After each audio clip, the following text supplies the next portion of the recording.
Attention to brief. Welcome to the briefing room, a show by warriors for warriors. If you are trying to elevate, to raise the bar of your performance, this is the show for you. We focus on three key areas: ambition, discipline, drive, and grit. We do this by highlighting the best that the world has to offer in terms of leadership, in terms of innovation, entrepreneurship, and courage. So, my name is Matt Bowman, and I'm your host. My co-host is Dr. Tyrone Taborn. He's not here this week, but I wish him all the best, and to you all the best during this holiday season. Our guest today is Rear Admiral Arthur Johnson. I'm rocking the Navy because we are continuing the focus on the 400, those 400 men and women who have put on wings of gold, pioneers in their profession. They range from F-18 fighter pilots who are helping veterans understand traumatic brain injury, to warriors, to some of the very first African-American pioneers in aviation, like Brenda Robinson, like Vice Admiral Walt Davis and Rear Admiral Chambers, who will be in upcoming shows. So you stay tuned. If you want to know how do you become the best, how do you get the blueprint to be the very best, then this is the show for you. But we're going to start the show by bringing you up to date on what's going on in the world from a warfighter's perspective. This is a show for warriors by warriors. If you're a farmer, community leader, police officer, fireman, or you're in uniform wearing the flag and cloth of the nation, you are a warrior. If you're a high school student, you are a warrior. If you're a middle school student, you are a warrior. So let's get right to it. Around the world in 10 minutes. Europe. This right here is a map of Ukraine.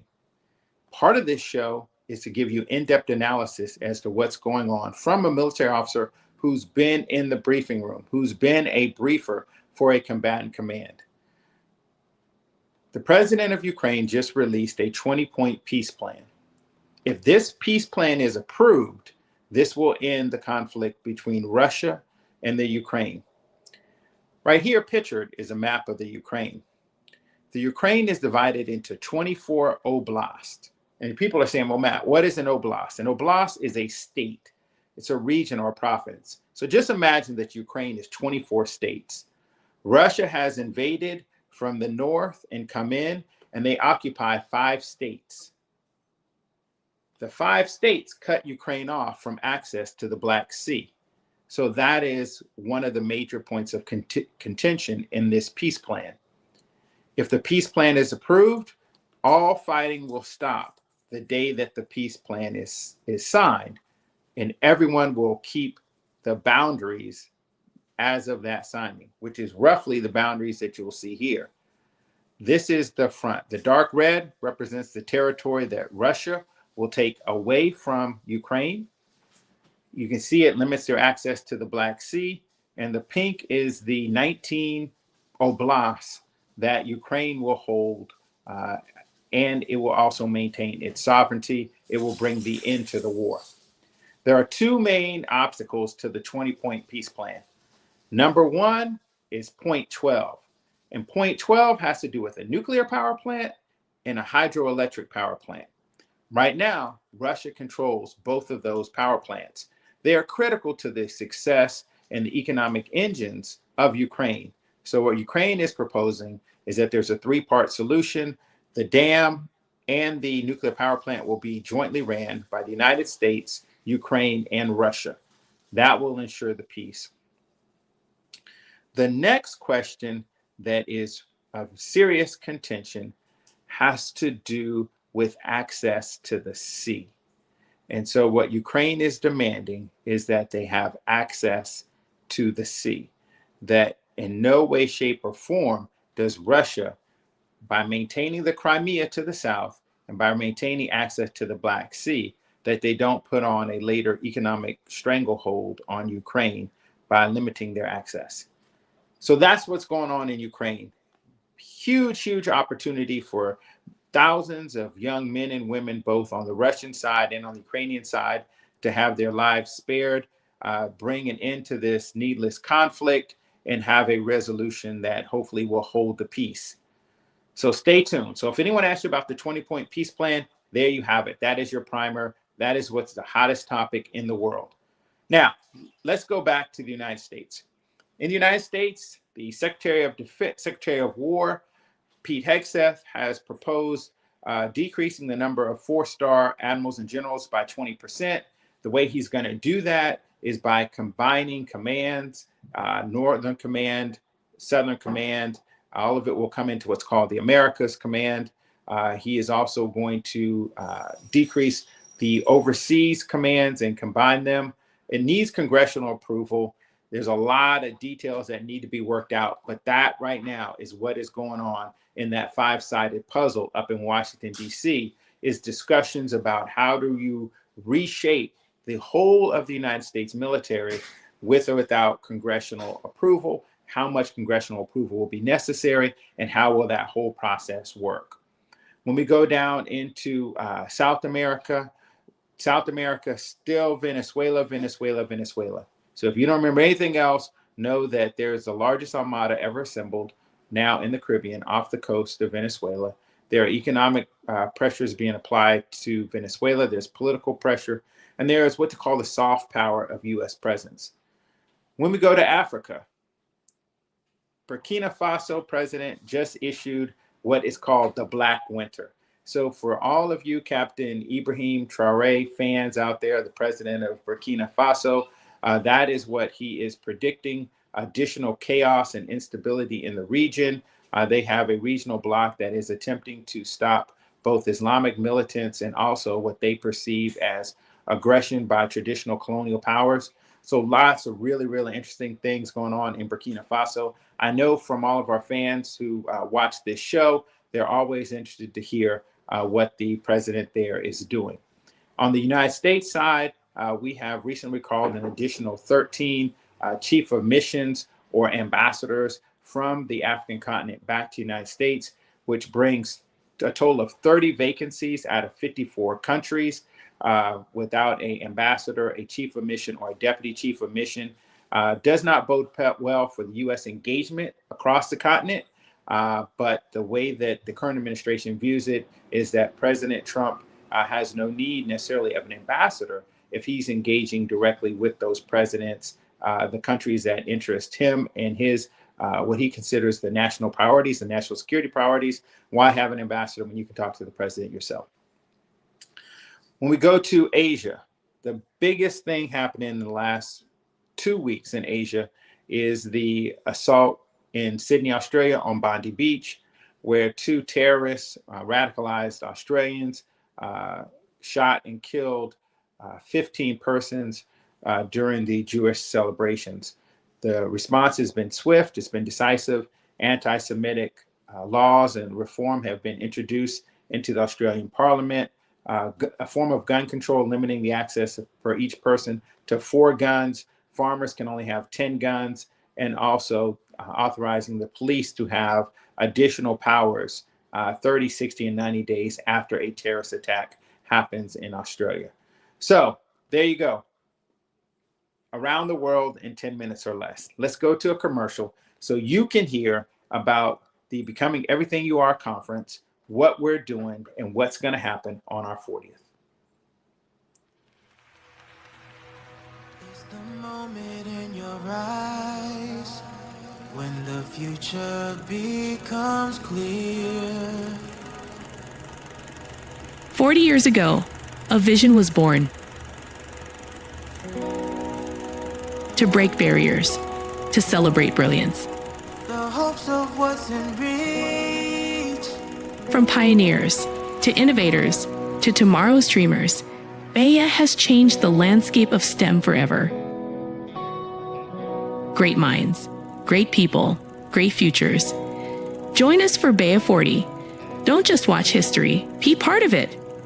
Baya, becoming everything you are. Become everything you are.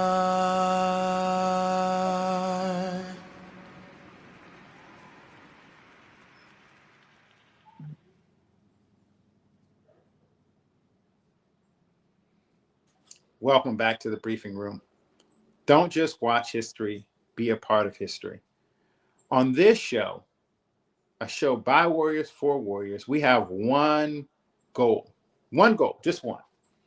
And that is for you to recognize and to fully become your ancestors' wildest dream. Doesn't matter where you've come from, generations of people have worked together, collaborated, struggled to bring you to the greatest century in the greatest country that has ever lived. And it's up to you to take advantage of that opportunity. My guest today, Rear Admiral Arthur Johnson, encompasses all of that. He is a warrior, he is a community leader, he is a father, and I'm proud to call him a mentor and friend. So, Admiral Johnson, sir, welcome to the show. Good morning, Matt. Thank you. Good morning. Good morning. And listen, sir, in recognition of the 400 of us who have wore wings of gold, at one point or another, 400 African Americans of us who've worn wings of gold, I want to welcome you, sir. I'm representing my Navy shirt, and I see you have a shirt. That's a tradition on this show that people have their shirts. So tell us a little bit about your shirt. Well, this morning I'm rocking the colors of the United States Naval Academy STEM program. During my time living in the DMV, the Washington, D.C. area, I would lend my assistance to anything they had going on over there, from astronaut visits to summer events, what have you. I'm always willing to give back to the institution that provided so much for me. And in having you have that STEM shirt on, especially on Christmas Eve, there are so many families who are gathered around tables watching this show, eager to have their young children get into science, technology, engineering, and math. So I'm going to rewind. I'm going to roll it all the way back. So, Admiral, tell us, what does it take to create an admiral in the United States Navy, a father, a husband, a community leader? Tell me about your grandparents. I want to start all the way back. I want to go to Mississippi. I want all of it. I want the Delta story. Okay.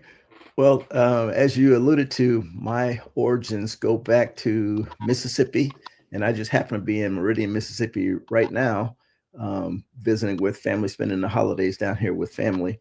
And I think I can go back to my grandfather, who obviously grew up during a very turbulent time here in our country at that stage in our history. But he set an outstanding example for me, and truly gave me the insight that I could do anything. While he was where he was in society at that time, he was a leader. People looked up to him. I know, and I've heard stories about when he was coming up and how he was a foreman at the local company he worked for, and he did a lot for human rights, if you will, here in Meridian. And you can tell when you're having an impact by how people respond to you. And the fact that somebody attempted to assassinate him one night as he was coming home from work, that indicates that he was obviously hitting some nerves. The attempt to take him out wasn't successful. He lost his eye, where the bullet that was intended to take him out as he was driving his truck grazed his eye. So he lost his eye, but he remained, and he wore that patch, and that was kind of like a badge of honor, if you will. And I remember when my grandfather passed, there were all kinds of people from across the city at his funeral, and everybody referred to him as Mr. Peter. And as a youngster, a young man coming up, that was important to me to recognize, despite his situation, however arduous it was, people recognize him as Mr. Peter. Wow. And that went a long way with me. And so, when you talk about the ground zero for the struggle for civil rights and the struggle for human rights, especially for Black Americans, African Americans, I mean, Mississippi's ground zero. You don't get no more Mississippi than Philadelphia or Meridian. I mean, that Yep. is the ground zero. They will, as you say, they will try to assassinate you, or they will, and they have assassinated dozens and dozens of leaders. So my hat is off. Now, was this your mother's side or your father's side? That was my father's father. Okay. And did you know Mr. Peter? Oh, I did. I got a chance to admire him as I was growing up, and he actually passed when I was in the Navy. I was a lieutenant in the Navy at the time. I remember getting the word and having to fly home from Hawaii to be here for his funeral. Um, but I know, we talked about know whose shoulders you stand upon.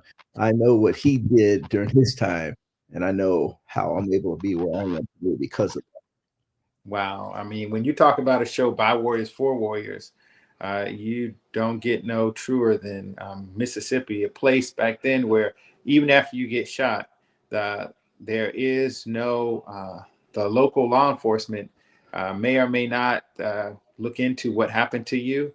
that. And I Right, think in South Carolina, the way they would say it is uh, you have no rights that a white man is bound to respect. And so that was in that time period. I mean, look how far as a country we've come for right. you to be there. And with regards to that, we were just talking this week, some of the family members, about how no one was ever held account for what happened that night. So you speak truths and volumes of truth. Yes, sir. Yes, Well, sir. But he couldn't it's have done easy. it by himself. So tell me about the grandmother, the whole. Give me the rest of the Mississippi story. Okay, so my grandparents, they had 7 kids of their own. They also raised 2 of their grandkids. So it was always a pretty big, close knit family. One thing I learned from growing up like that is the importance of networks and connections and relationships. You can't do anything by yourself, and whatever you choose to do, you can do more of it when you have the proper networks in place. So that's another one of those lessons that you take from your early childhood, and you can take it with you and make a difference in your own career. And so I'm sure we'll get a chance to talk about networking a little bit later, but that's integral, if you will, to a success in this world. um, my growing up, being around my cousins, my aunts, my grandmothers, was very enriching. I didn't grow up in Mississippi where most of my family did. My dad joined the Air Force, and we spent most of our time in Texas. And so we Okay. would drive back for holidays, drive back for summers or what have you. And I was pretty fortunate that eventually my 2 grandparents, my grandmother on my mother's side and my grandfather and grandmother on my dad's side, they live within 2 blocks of each other. And so I would shuttle from one place to the other. And I know when I came home and I would have to fly out to go back to college or what have you, I would always have to make 2 stops on the way to the airport. So you got to check in at one house, and when you finish that one, you got to go check in at the other house. And that became a ritual. And of course, I remember my academy days, I had to come and go in uniform because folks wanted to see that uniform. That's And right. so those are just the dues that you pay, But I look back on it and I smile today just thinking about it. That is incredible. And so, we talk about family values on this show, especially the role that the family makes in creating you. So was there like a family church home, or what role did faith play in your success? Oh yeah, faith is a very huge component, if you will. There were 2 church homes. My grandmother, my maternal grandmother, she attended one church here in the city, and then my paternal grandparents, they attended a church out back in the country where they originally lived, in this little suburb of Meridian, if you will, called Nellybird. And that church is still in existence today. I was just there this past Wednesday. Wednesday is, of course, Bible study night, and I couldn't help but to smile and chuckle. And I had a chance to do a quick presentation to the young people there, and I commended them for being there. They were doing rehearsal for their Christmas production, if you will. And I was telling them that I can't help but to smile because I remember all the times I was right there doing the exact same thing they're doing, doing production practice or actual doing a Christmas or Easter production, what have you.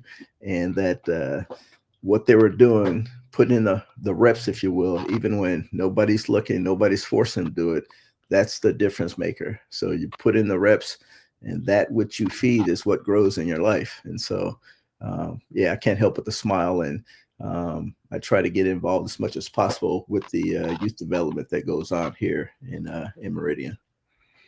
You know, early in the show, I talked about the principles that drive this show: ambition, discipline.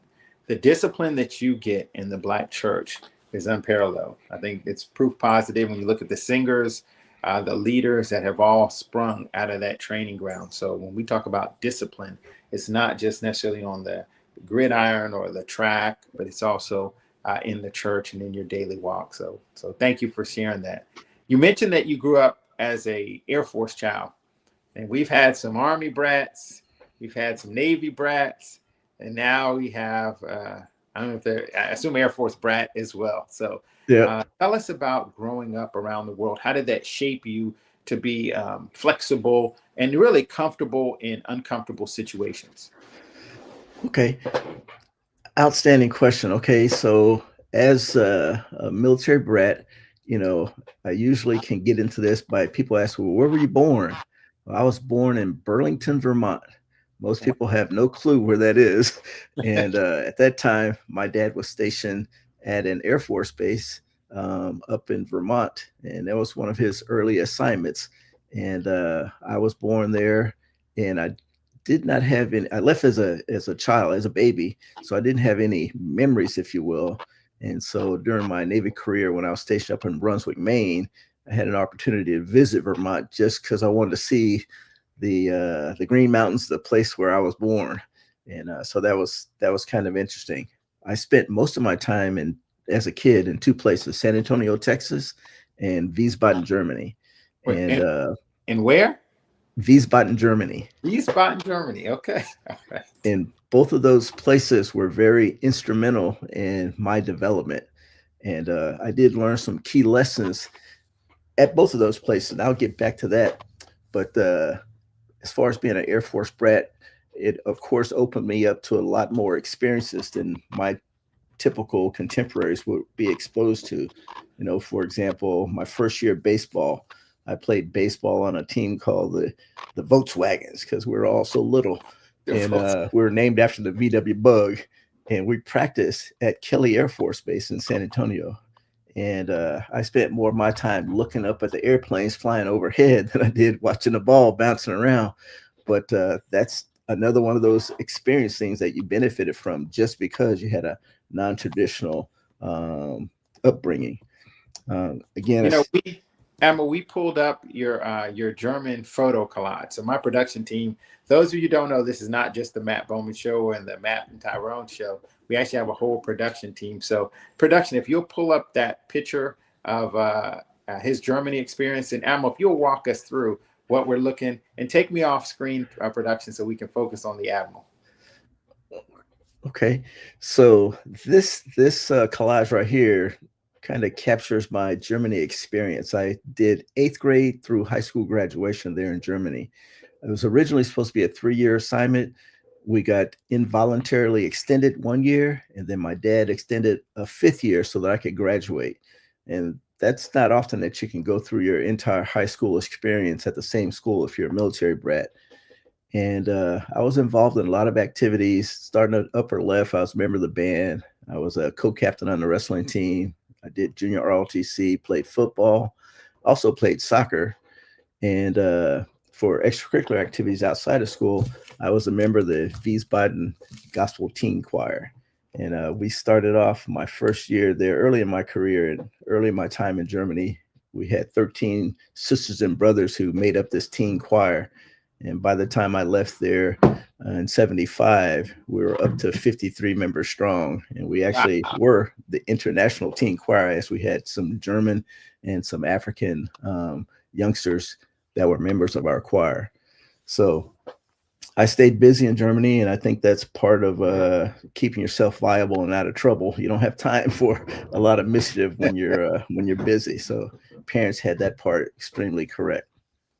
Well, Admiral, I think that, for the parents that are watching, that nugget of how do you make your child, your ancestors' wildest dream, keep them busy. If there's one 4-letter word that has to be in every household, that four-letter word is work. And I see that your parents had you working. I'm looking at these pictures. You were working. You were working, sir. Yeah. Tell me about, so in your high school classes, was it a lot of Americans? Was it like, were you on base at the kind of the Dodge school, or Mhm. was it a mix of American children and German children who also attended the school? And then I assume that, Germany, I can't imagine there was a lot of black students, but maybe there was. I don't know. Tell us about that. So I did go to a DoD school, a Dodge school, and we were majority American, but there were plenty of German kids with American citizenship. So we did have German kids there also. And there were a few students whose parents were civilians, maybe corporate, maybe uh, diplomatic, or some other reason that got them there. And they had the opportunity to go there. So I would say probably 90, 93, 94% were military kids. And then there was a smattering of others. And it was a very diverse group. I would say that our Black student population, I haven't thought about this before, maybe 35%, somewhere in there. It wasn't majority, but it was a good That's a lot. representation. Yeah, Yeah. yeah, yeah. That's excellent. And then what made you want to go to the Naval Academy? I mean, that's like your Air Force. You would think Air Force Academy or, um, well, I mean, Well, how did you get to the Naval Academy from an Air Force base in Wiesbaden? yep. So another great question. Um, I correctly believed what I had heard, and that was that Navy pilots were better. And so I strictly wanted to be one of the best. And as I came around to applying for colleges, I only applied to 3 colleges. I don't know what I'd done if I hadn't gotten into one of them, but Air Force Academy, Naval Academy, and University of Texas. Those are the only 3 schools I applied to. And I did get accepted to Air Force Academy, and I was going to go to the Air Force Academy. And then one day my dad asked me, "Kid, what are you going to do?" And I said, "Well, I guess I'll go to Air Force Academy." And I was kind of playing on, since I'm an Air Force brat and you're in the Air Force. And he's like, "Oh, no, you do what you have to do because you have to live with it. Don't even go Air Force if you want to do something else." And I said, "Really?" Because my one of my best friends in high school, he's a year ahead of me. He was going to the Naval Academy a year ahead of me. So I'm like, well, of course, I'm going to follow my friend right on down the path toward the Navy. And plus, Navy pilots are better. So that's the place for me. And Dad was totally happy and content with that. He goes, "You have to live with it. So you make the decision that you're willing to live with." And I said, "If that's how you feel, I'm going Navy then." He was perfectly okay. And like I said, this Air Force family quickly became Navy League fans, and joined Navy League and all that kind of stuff. So it wasn't a hard transition at all. That is excellent. All right, and so we have some more pictures there. You are in a P-3 aircraft flying around somewhere in the That's world. it. That's in Asia. Okay. All right. Tell us a little bit more about Asia. And before we do that, I actually want to go. I have a photo here of you at the Naval Academy, U.S. Naval Academy at Annapolis, and the importance for the parents. Let your children follow their paths. If there's something I've heard over and over again, is that these parents have really been what I call domino one. They are domino one. They're the ones who push the first domino over that sends you on a path. And there you are, the United States Naval Academy, looking sharp in your uniform on the parade field. So how was that experience? Tell us about the Naval Academy. And what class were you? So I was class of 1979, and that was during a very turbulent time, if you will, in our Navy's history. I was a member of the last all-male class of the Academy, and our women schoolmates came the year right after us. And so there was lots of churn, lots of change, and some of it wasn't as hard as people made it out to be, but very turbulent time, if you will. And My you were cat. Go Captain ahead. Johnson's kids? Because I know What about class him? 77, because you kind of go from Admiral Chambers and then Admiral Watson and those guys in the late 60s, early 70s. And then you have Lieutenant Commander Johnson, who comes in there and he does his massive recruiting of bringing the best and the brightest. Then you get the class of 77. And then how did you get into, who told you to go to the Naval Academy? So I had, even all the way over there in Germany, I heard a little bit about the Naval Academy, and probably my biggest influence was my big brother. His name's Elliot Powell, and he went to Naval Academy the year before me, and that put it on the map. I was able to do a little bit of research. Of course, we didn't have internet, we didn't have any online resources, so if you didn't get it in the mail, you didn't have anything to go on. So I did come a little bit sight unseen. I didn't really know exactly what I was getting into, but it sounded exciting to me. My class was, we had a big recruiting push, and some of the earlier classes in the 70s were quite big, had pretty good representation. Not sure what happened to my class. We only had 55 African Americans to start in our class, and we only graduated 22. So it was a struggle, and I was on a struggle bus early on, but I chose not to live there, and work to get myself off the struggle bus, and finished up nicely. Yes, sir. You absolutely finished up very nicely in your class, and that sine wave, it ebbs and flows. Yeah. A lot of big pushes to bring the best and brightest from all parts of the country, Black, white, Spanish, female, and then it seems like it kind of stops, and then it comes back. So ebbs and flows. So now you've graduated, you're an ensign, you've gone back to Meridian, you've hit both the churches, everyone's happy. And now you go to Pensacola for flight school. So tell us about flight school. Flight school was pretty exciting. I finally, this is a long-term dream that's starting to come to fruition. And I didn't show up to Pensacola as prepared as possible. Normally at the Naval Academy, during your senior year at the academy, midshipmen were allowed to learn how to fly. They used to fly general aviation aircraft. And so when you rolled into Pensacola, you had a little bit of experience under your belt. Well, during my senior year, actually the year before my senior year, the accident rate was so high, they shut the program down for a year. And so class of 79, we didn't fly before we got down to Pensacola. And so when I got down there, I was excited to be there, but I was a little bit intimidated, a little bit low confidence. And I was seeking to hang on, if you will. And it wasn't a matter of preparation, wasn't a matter of skill. It was just an experience base. Having none, you were, stroking real hard, trying to keep up, if you will. And the most demanding postgraduate program in the country, arguably on par with Harvard Medical School. So yeah, there's no time for, you're on the fire hose, and you're on the bus, and you're on the treadmill. You're on the treadmill, 100% miles an hour. There's no working way up. It's 100 miles an hour go. So you're in Pensacola. You're in flight school. You've come from Meridian to Germany to now Annapolis and Pensacola. We're going to go to a commercial, and then we're going to come back and hear about the Admiral's Navy journey. Okay. Calling all future STEM pioneers, leaders, and career champions. Join us on every second Saturday of the month for the BEA Career Day. BEA STEM Career Day is all about creating opportunities for students to venture into the world of STEM through the eyes of professionals. You'll meet mentors and presenters that will give you a sneak peek into the many options available to you in the field of STEM. Hosted by teen ambassadors, you'll find yourself among inspiring peers just like yourself that are aiming high for their future. To take part in the BEA STEM Career Day on Zoom, visit fullstemahead.us and register for the next session. Again, that's fullstemahead.us. BEA, becoming everything you are. A world of careers unleashed. You can get it at BEA.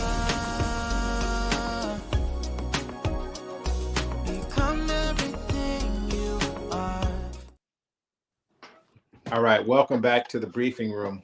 I am Matt Bowman, and when we left, the Admiral was just telling us about life on a treadmill, life in the fast lane, in Pensacola, in flight school.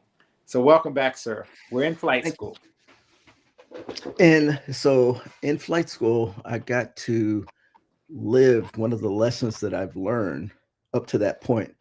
And I teach this lesson to my mentees today. I remind them all the time. And basically, everyone gets 24 hours in the day. Your challenge is to figure out how to spend your 24 hours. And what I learned during my time at the academy is everyone has different strengths and weaknesses. And I knew I needed to spend my time working on that which I perceive to be a weakness. You know, for example, I jokingly say all the time, back in the academy, we used to go study, come back to our rooms after study. And a lot of my classmates would go spend time on what's called the red beach. These are catwalks outside in the sun that work on their tan. And I'm like, well, I don't need to work on my tan. My tan is good. So my red beach time, I would spend it catching up on some assignment I was behind on, or reading ahead on something else. And so everyone gets 24 hours in your day. Your question is, how are you going to spend your 24? And so when I went down to Pensacola, that was in play once again, because there are lots of distractions in Pensacola. Pensacola has some of the finest beaches in the world. And I've traveled the world, and I can say that with a lot of confidence. There's also a lot of human walking distractions in Pensacola. And I knew when I got down there, I wanted to leave with a pair of wings, and that was the number one priority. So that drove how I spent my 24 hours. You weren't going to catch me out Wednesday night at this place, Thursday night at that place, weekend parties, et cetera, et cetera. That wasn't going to be my norm. My norm was going to be chair flying that flight I got to do next, or, you know, getting prepared for some tests. And I really had to exercise a little bit of discipline. And I tell my youngsters today, as they go down there, the friends you meet down there, they're still going to be there when you finally get your wings. So you can always go back and catch up where you left off, but don't get distracted. And I've seen get distracted. I mean, yep. You know, sir, you got Ambassador Club. Used to have the Ambassador Club, Seville Quarters on Pelican's Nest, Pensacola Beach, Elliott's Nest. You just had so many places that were distractions for no matter how talented you are. There's lots of distractions. Yep. And then, like you said, the red beach distraction. I think that's going to be one of the big takeaways. So for those who are listening, for those people who, when your peers go and do red beach time, stay focused on the mission. That is huge, sir. So thank you for sharing that. So Pensacola, I made it through Pensacola, and I did my initial training in Pensacola. Then I went to Texas, Corpus Christi, Texas, for advanced training. And that's when things started to really happen for me. I got out to Corpus Christi, and there were a couple of instructors out there that took an interest in me. And at first, I didn't really know what the attraction was. I didn't know if they took an interest in me because I could play and they wanted me on the squadron softball team. You know, the squadron had a goal. They were going to win Captain's Cup. And so I did get, so as soon as I landed, the first question they asked is, do you have a glove? And so I played on the squadron softball team. But these two instructors, Bill Short and Jack Boniface, they really grilled me. They trained me. They taught me. And they were excellent instructors. And I just happened to get them. I had Bill for basic flying in the twin engine airplane. And then Jack I had for instrument flying. And they really poured into me. And this low confidence kid that showed up from Pensacola left there 6 months later, a little bit of I won't say a rock star, but had a lot of confidence and was a different person altogether. And those folks are still in my life today. And it's just funny to think about how far back they go when they started pouring into me and taking an interest in what I'm doing. And it's still going on to this day. And for that, I'm grateful. Admiral, our mutual friend and mentor, Lynn Walton, talked about the top five. And at each stage of your life, having the top five. So at that point in your life, I mean, obviously, when you were a child, your top five was your parents, and then it kind of expanded. So tell us about a little bit more about the top five there. You mentioned Mr. Short. Who were your top five? And then how can somebody get their own top five if they don't have a top five? Right.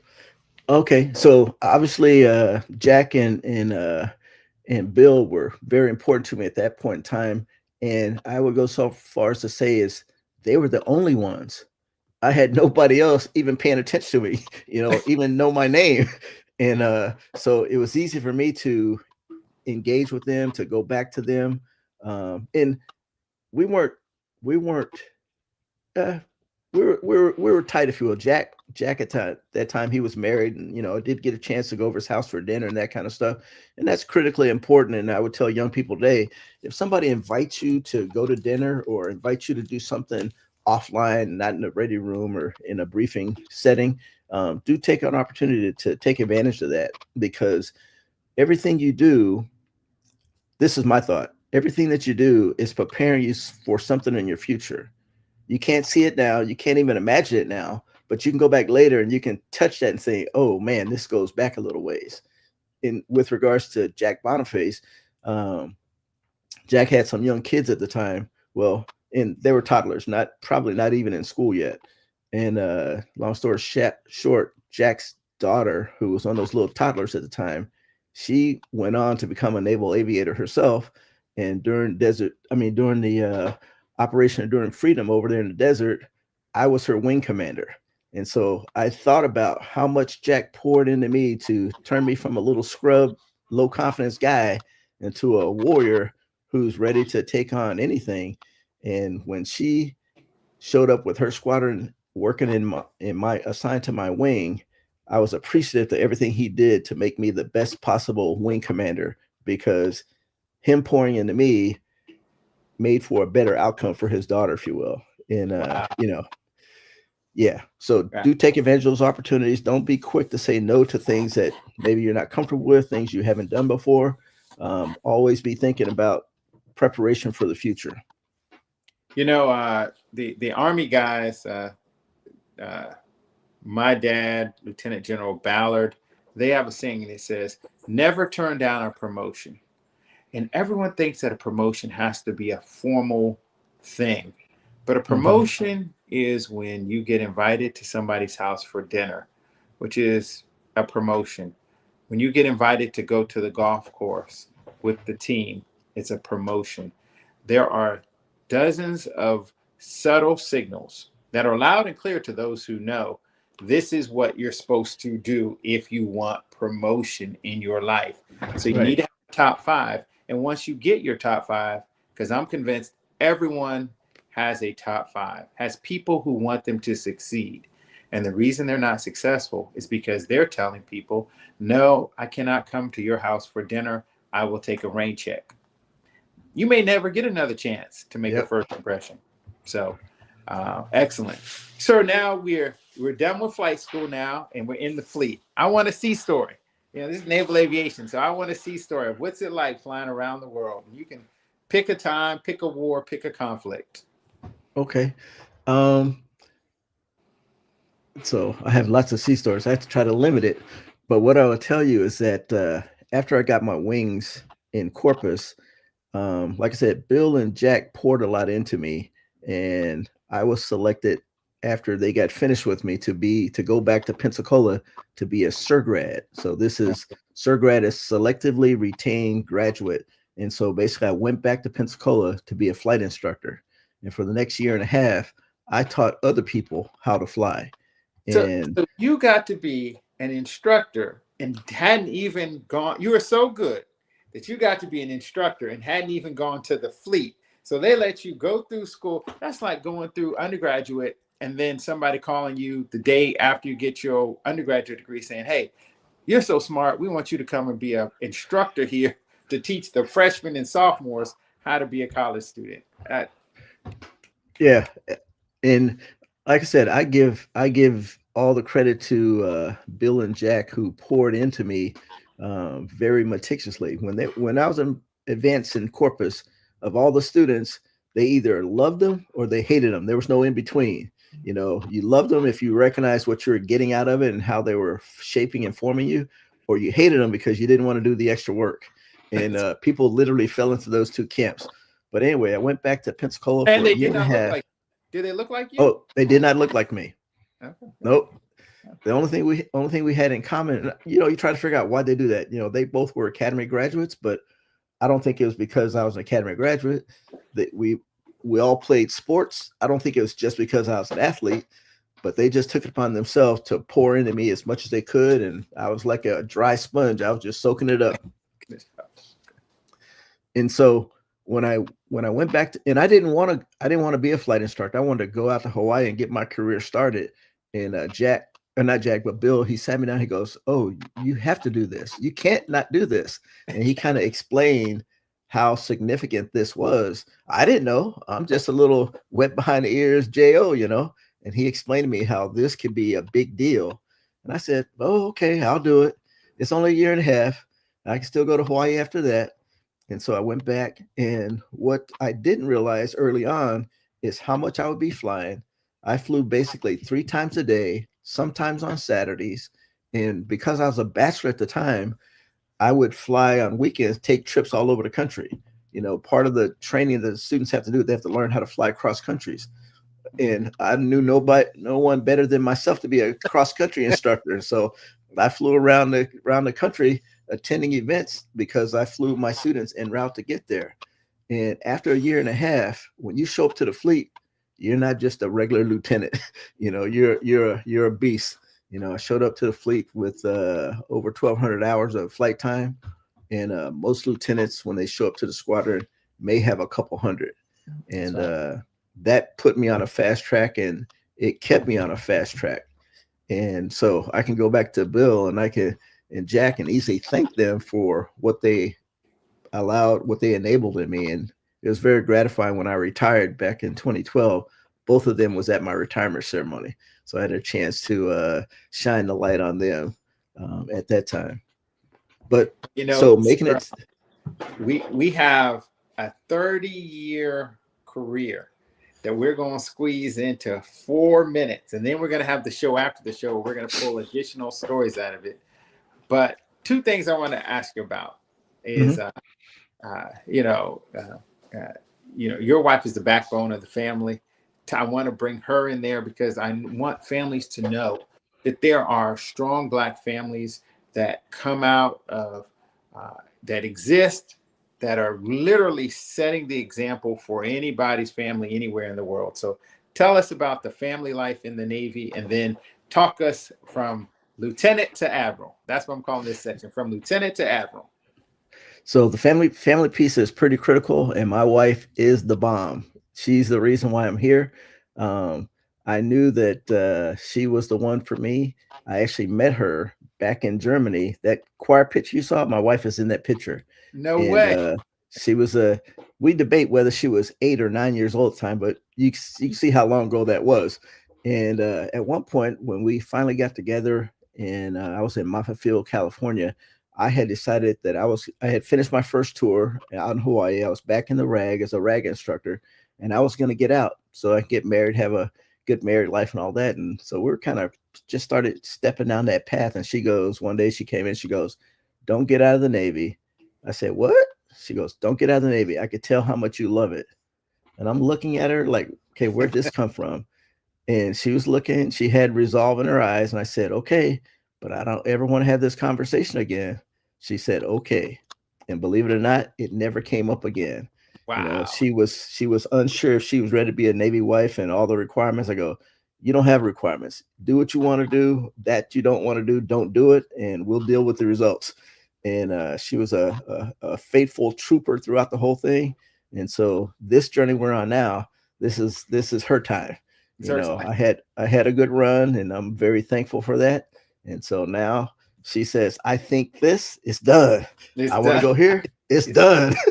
And so I think the family piece is pretty important. She even sidelined her career somewhat as the boys came along to make sure they got a good foundation. They were ready for the world. And she stayed home, and it's funny to hear the boys today thank her for forcing them to do training books during the summer vacation. And both of them are doing extremely well, and they recognize some of what's the reason for that. So they thank their mother, and I thank her too. So well, Admiral, that picture is worth 1,000 words. We're going to stay focused on that picture as we go to our third commercial, and then we'll be right back for our conclusion. In today's rapidly changing workforce landscape, finding the right talent isn't just about filling positions. It's about building the future. But with new policies shaping how organizations approach recruitment, companies and institutions need a smarter way to connect with top STEM talent, fairly, effectively, and compliantly. That's where CCG Job Match comes in. For more than 30 years, Career Communications Group has been bridging the gap between education and industry. Job Match is our workforce development program that links employers with thousands of qualified, motivated candidates, students and professionals ready to make an impact. With Job Match, companies gain access to a broad pool of skilled applicants, engineers, technologists, innovators, while ensuring every hiring decision is based on merit. No quotas, no preferences, just opportunity and talent matched with precision. Education Margaret, partners benefit too, come here. helping their graduates transition seamlessly into the workforce while showcasing the strength of their academic programs to leading employers nationwide. In a world where policies may change, one thing remains constant: the need for great talent. CCG Job Match is where industries, institutions, and innovation meet. Let's build the future together. Contact us at CCG Job Match to start your partnership today.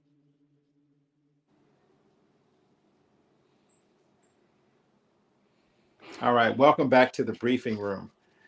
TBR, the bar raisers. That is who we are. We are raising the bar, and we have with us Rear Admiral Arthur Johnson, one of the Navy's finest naval aviators.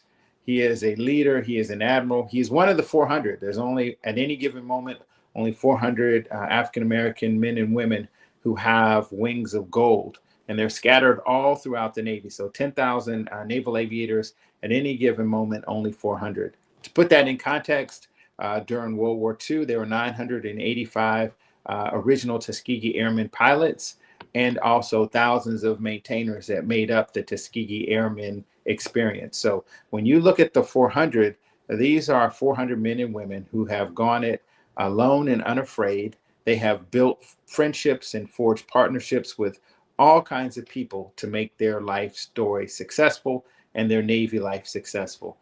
The Admiral has given us dozens of tips, from how do you handle the red beach, to how do you pick your top 5, to how do you not pass up opportunities.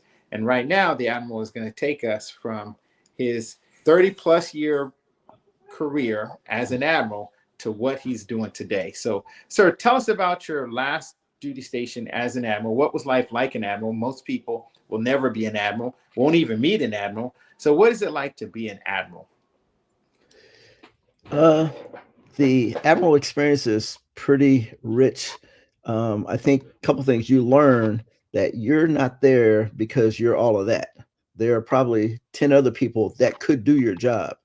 You might be there because of your ability to generate a certain outcome or to handle a particular situation. And so don't be too full of yourself because you made Admiral, because you got this assignment, because literally there are 10 other people that could do that job. And if you're fortunate enough to get it, run with it. I tell you what I like to do, Matt. I'm going to talk a little bit about my second to the last job in the Navy, and that's when I was at the commander of the Naval Safety Center in Norfolk, Virginia. I went there on a assignment. I actually was extended there, and we had a pretty good time there. We were successful, and I'll use that to talk about one of the things I want people to remember and take away from this session. What I learned today is people are very uncomfortable talking about diversity. They don't know how to talk about diversity. And some people are afraid to even mention it because they think they're going to get beat up. And then people in power don't know how to use diversity to their benefit. But I want you to know, absolutely, without a question, there is power in diversity. And I learned that throughout my Navy career. I experienced it, I've seen it, and I've even used it to my benefit. My second to the last flag assignment was Commander Naval Safety Center. And when I got to the Safety Center, it hit me right away that something was a little bit different here, because one of the first things I did was I got briefed by different departments in the Safety Center, and everybody that was briefing me was fairly senior. I mean, very senior. And I'm looking at the people, and when the briefer goes away after a couple times, I asked one of my staff members, I said, how many sailors do we have under the age of 25 here? And the answer was, don't know. I said, well, find out. I want to know. And they went and canvassed and it was very little, maybe a handful. And I saw a challenge there because at the Naval Safety Center, we had all the expertise, but we didn't know how to talk to the fleet. You know, they were talking one vernacular, but the fleet is on a different beat, if you will, and they weren't hearing them. And so I saw the average age is like 21. Yeah. So just to kind of put it in perspective, during my first couple of weeks there, I had some people retire. I had 3 people retire, and between them, they had a total of 98 years experience at the safety center. I'm like, wow. Okay. So I had the experts, but I needed a translator, if you will. And so what I did was all the ships in the Norfolk area, one of the biggest bases we have, that they had members that couldn't go to sea because of medical, what have you, usually, you know, including pregnant females. Anybody who couldn't travel when their ship was leaving, I had a home for them. You guys can come over here, temporary duty. And now I got that young perspective being brought to bear with my, and we had lots of outputs. We had 5 or 6 magazines. We had a TV studio that we produced stuff. We had a lot of ways we talked to the fleet, but I thought there was a disconnect in the language. And so these young people brought us a very valuable piece. Another aspect of that was I had a young mentee. I met him when he was a sophomore in high school there in the Virginia Beach area. He went to Old Dominion, eventually graduated, went on to become a naval aviator. And while he was at Old Dominion, he was my test bed.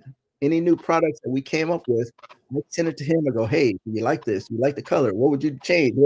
And so if the kids over in college weren't blown away by it, I'd bring it back and have my guys rework it. We're trying to talk to sailors in the fleet who are a majority in their 20s, not in their 50s, 60s, or what have you. And that combination allowed us to communicate much better. And we ended up setting records in safety improvement, including one that we're pretty proud of. And that's that we had the safest year in naval aviation's 100-year history. And that was about diversity and using the power of diversity to change how we communicated with the fleet. And I have so many stories in my history of where the power of diversity was a difference maker. Well, you know, Admiral, I'm gonna tell you the safest year in naval aviation existence is an incredible accomplishment. We talk in the Navy about honor, courage, and commitment. The fact that you are courageous enough as an admiral to mention the word diversity in this date and time speaks volumes about you being your ancestors' wildest dreams. Sir, like I say, you're always going to be one of my heroes because I can say the courage that you exemplify. I know hundreds of leaders who would never, ever say that word in this current environment, even though the people who are running this country also recognize that there is power in having the best talent in the room. And the best talent in the room is not all going to look the same way. So I'm just so proud of you that you brought that up. Sir, we are now less than a minute away from the end of the show. So I want to leave it up to you to give us 1 minute, your Admiral's best. This is the briefing room. We are team bar raisers. We are our ancestors' wildest dream. And we're going to go out, sir. Production focusing on the Admiral. And sir, you get to close us out today.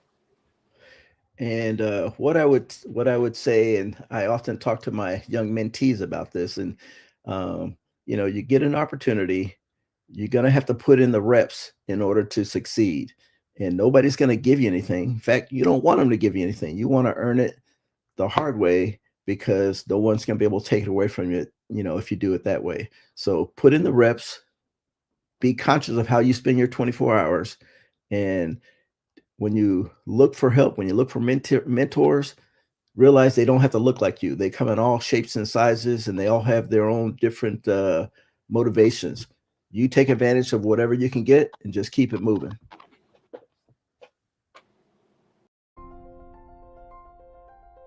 What if you could build your own city?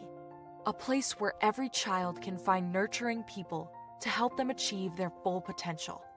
A place where every adult can access job training support, where health education is abundant, where social justice ruled the land. A place without limitations. Welcome. You have arrived at STEM City, USA.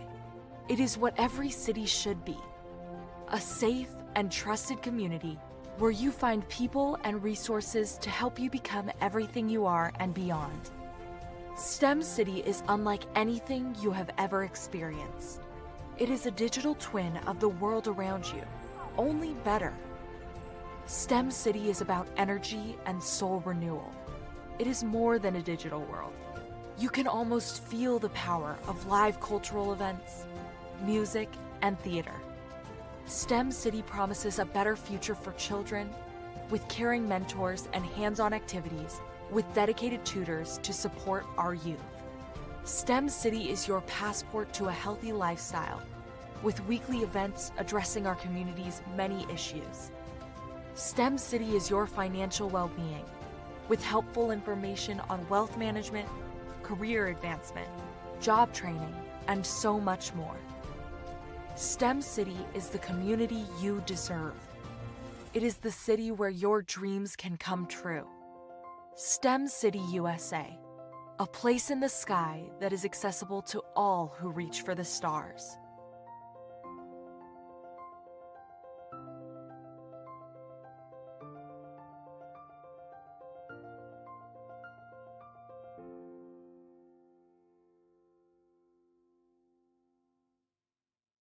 Then Quan, bring me back in.